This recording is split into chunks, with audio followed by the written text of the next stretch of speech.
Welcome to Lead Programmer. Today we are going to look at the question binary tree level order traversal.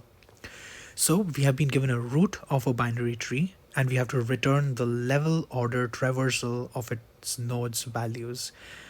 That is from left to right, level by level.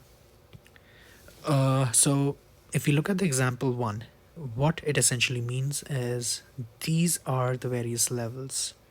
So this is the first level, this is the second level, this is the third level.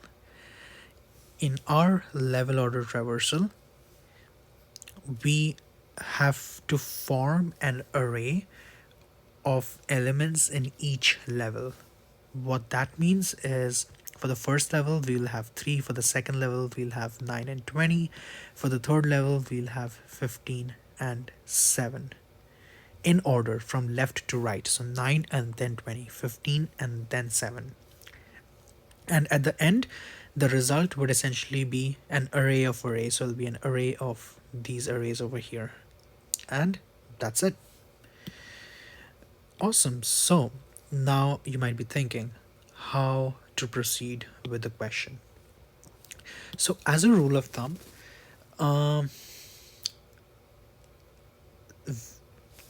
tree traversal questions either follow BFS or DFS, breadth first search or depth first search.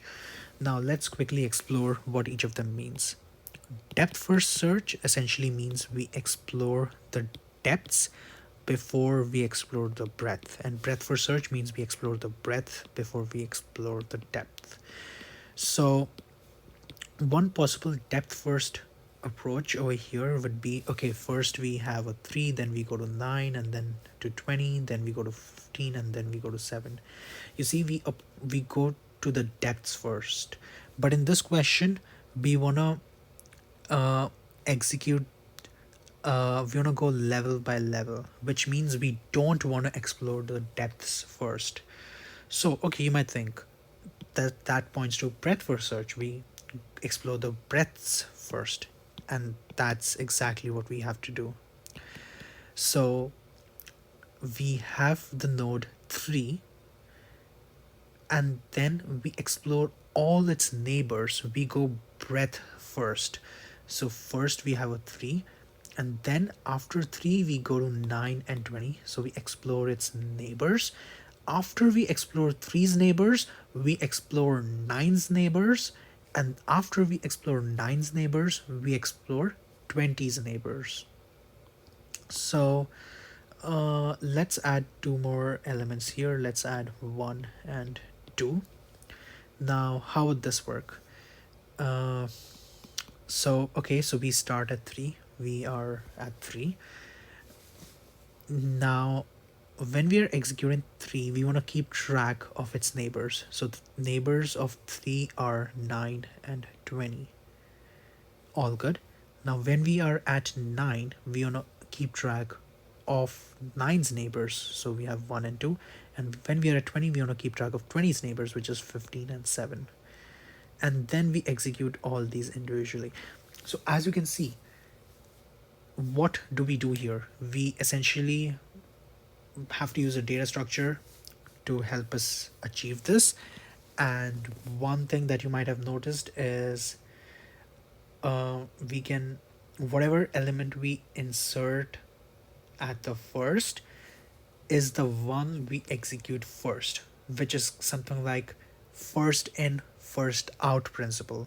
And which data structure follows the first in first out principle? You heard it right, it's a queue.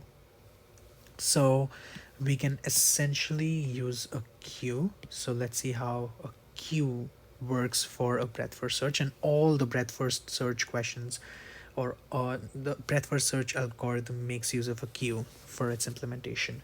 So let's see how that works. Imagine that this is a queue. We are at 3 first, so we insert 3 into the queue. Now we execute all the elements in the queue. So we execute 3. So when we are executing the node 3, we insert 9 and 20. And at each point we take a snapshot of the queue. So now 3 has been executed, it's removed from the queue. Now we take a snapshot of the queue. So at the snapshot we have 9 and 20, so we have to execute 9 and 20 before we move on to any other elements, right? So when we execute 9, we insert 1 and 2 to the queue, and then we move on to 20. We insert 15 and 7 to the queue. So once all the elements in the snapshot, in the previous snapshot, has been executed, we take a new snapshot, and then we continue the same process. So let's say we had A, B, D, F. So we would have first popped 1 and then entered A, B. We pop 2, nothing to enter. Then we pop 15, it's D, and then we pop 7, it's F. And then we execute these after taking a snapshot of these. So you get an idea. We use a queue. At we create a snapshot, and that's how we go. Okay, now there's another thing to observe. So let's redo this example. So we have a queue and we are executing our breadth first search algorithm.